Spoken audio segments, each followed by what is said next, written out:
Hello guys, welcome back to my channel. तो आज मैं आपको बताने वाली हूँ कि आप माइक्रोसॉफ्ट से कैसे न्यू गुडीज़ ले सकते हैं। तो मैं आपको ये इसलिए बता रही हूँ क्योंकि मैं खुद एक माइक्रोसॉफ्ट एम्बेसडर हूँ। तो मुझे इसमें भी बहुत सारी गुडीज़ भी मिली हैं, बहुत कुछ सीखने को भी मिला है और मैंने बहुत सारे कनेक्शंस भी बनाए हैं यहाँ पे। तो मैं आपको बता देती हूँ कि आपको यहाँ पर पहले अप्लाई कैसे करना है। तो आपको चले जाना है, आपको सर्च करना है गूगल पर माइक्रोसॉफ्ट स्टूडेंट एम्बेसडर और इसका पूरा नाम होता है माइक्रोसॉफ्ट लर्न स्टूडेंट एम्बेसडर। ये देखिए ये है। और आपको अगर आप इसमें सेलेक्ट होते हो तो आपके लिए भी बहुत बड़ी बात हो जाती है। सबसे पहले आपको इस साइट पर चले जाना है और अप्लाई नाउ पे क्लिक करना है। यहाँ पे आपको एक पेज खुल के आएगा, उसमें आपको बहुत सारे क्वेश्चंस दिए होंगे। उन क्वेश्चंस का आंसर करना है ठीक से और वो ट्रूली होना चाहिए। आपको कहीं से कॉपी पेस्ट नहीं करना है, आपको खुद अपने आप से अपनी कहानियाँ बनानी है, अपनी सच्ची कहानियाँ बतानी है। उसमें कुछ लाइफ से रिलेटेड क्वेश्चंस होते हैं, कुछ टेक्निकल वर्ड से रिलेटेड भी क्वेश्चन होते हैं। आपको उसमें एक वीडियो भी बनानी होती है जो सबसे ज़्यादा मैटर करती है। यस, आपको एक वीडियो बनानी होगी, आपको यूट्यूब पे अपलोड करनी होगी, तो वो सबसे ज़्यादा मैटर करेगी। वो आपकी वीडियो को देखेंगे, उसके बाद आपको सेलेक्ट करेंगे, क्योंकि एक वीडियो से आपकी बहुत सारी चीज़ पता चल जाती है। आपकी पर्सनालिटी, आपकी कम्युनिकेशन स्किल्स, आपकी टेक्निकल स्किल्स, इसमें बहुत सारे क्वेश्चन पूछते हैं। आपको उस वीडियो में क्वेश्चन का आंसर करना होता है। तो आपको इस तरह से आप अप्लाई कर देना और अप्लाई अपने पूरे अच्छे तरीके से 100% ये करना, क्योंकि इसमें मतलब सेलेक्ट होना बहुत मुश्किल हो जाता है लोगों के लिए। और मैं खुद 2 बार रिजेक्ट होने के बाद तीसरी बार सेलेक्ट हुई हूँ। तो इसलिए मैं बता रही हूँ कि अपना 100% देना अप्लाई करने में, फॉर्म भरने में। तो इसलिए सबसे पहले आपको अप्लाई मैंने आपको बता दी कैसे करना है। तो इसमें सबसे पहले मैं आपको बता देती हूँ कि इसमें कितनी स्टेटस होती है। तो अगर सबसे मान लीजिए आप सेलेक्ट हो गए, स्टूडेंट एम्बेसडर में आप सेलेक्ट हो गए, उसके बाद आपको की ऑनबोर्डिंग होगी। ऑनबोर्डिंग के बाद आप चले जाएंगे अल्फ़ा, बीटा और गोल्ड पे। लेकिन ये इतनी आसानी से नहीं जाते हैं। अगर आप ऑनबोर्डेड है, आपको पहले तो अगर आप सिलेक्ट होते हैं उसके बाद आपको एक मेल आएगा कि आप सिलेक्ट हो गए हैं और आपको एक ऑनबोर्डिंग प्रोसेस को कंप्लीट करना होगा।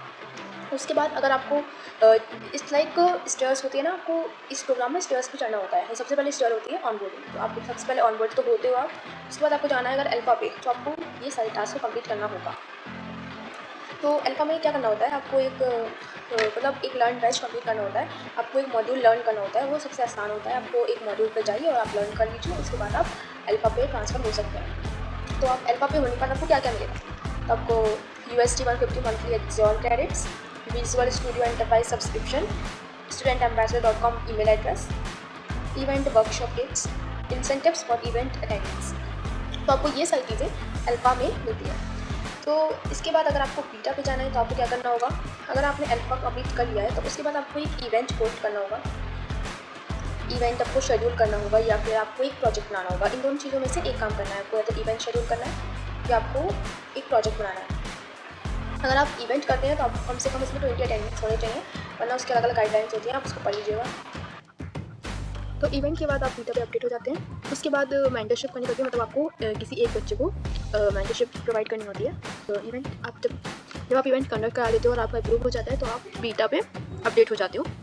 उसके बाद हम आते हैं गोल्ड पे। गोल्ड पे कैसे आते हैं, गोल्ड पे आने के लिए आपको नॉमिनेशंस प्रोवाइड करने होते हैं, तो उसके बाद हम गोल्ड पे आ सकते हैं। तो ये थे हमारे माइक्रोसॉफ्ट के 3 लेवल्स जो हमें एम्बेसडर बनने के बाद मिलते हैं।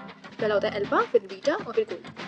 आपको लेवल्स से मतलब नहीं है, पहले आपको सेलेक्ट होना है। सेलेक्ट होने के लिए आपको वही वीडियो बनानी होगी और फॉर्म अच्छे से फिल करना होगा। फिर लेवल्स आपको आगे मिल ही जाएंगे खुद ही, बीटा और आप गोल्ड पे अपडेट हो ही जाएंगे अगर एक बार आप अल्फ़ा में सेलेक्ट हो गए तो आफ्टर दैट आपको सबसे ज़रूरी काम ये है कि आप जाएँ और अपनी वीडियो अपलोड करें और अपना फॉर्म भरें ठीक से। जो भी सारी बातें होंगी ठीक से अपनी एक्सप्रेस करें उस फॉर्म में। उसके बाद अगर आप सेलेक्ट होते हैं, वो सेलेक्ट होने के लिए आपको 2-3 महीने में मेल आ जाएगा। अगर आप जिस टाइम आपको फॉर्म भरा है आपको 2-3 महीने में आपके पास मेल आ जाएगा। उसके बाद आप सेलेक्ट हो जाएंगे। उसके बाद आपको 2-3 मॉड्यूल्स वगैरह करके अल्फ़ा हो जाएंगे, बीटा पे, गोल्ड पे, उसकी चिंता नहीं है, आप बस सेलेक्ट हो जाइए। And that's all from my side about Microsoft student ambassador. तो यही होता है बस। स्टूडेंट एम्बेसडर एक बहुत बड़ी कम्युनिटी है, ग्लोबल कम्युनिटी है, तो इसका पार्ट होना इज़ वेरी नेसेसरी। और ये बहुत बड़ी अपॉर्चुनिटी है आप लोगों के लिए। तो मैं तो कहती हूँ आपसे as a Microsoft student ambassador आप इसको फॉर्म भरें और जल्दी से जल्दी अप्लाई करें, जिससे कि आप भी ग्लोबल कम्युनिटी का पार्ट बन पाएँ। That's all from my side. Thank you. मेरे इस चैनल को सब्सक्राइब करना ना भूलें अगर आपको ये इन्फॉर्मेशन बहुत अच्छी लगी हो। Thank you very much.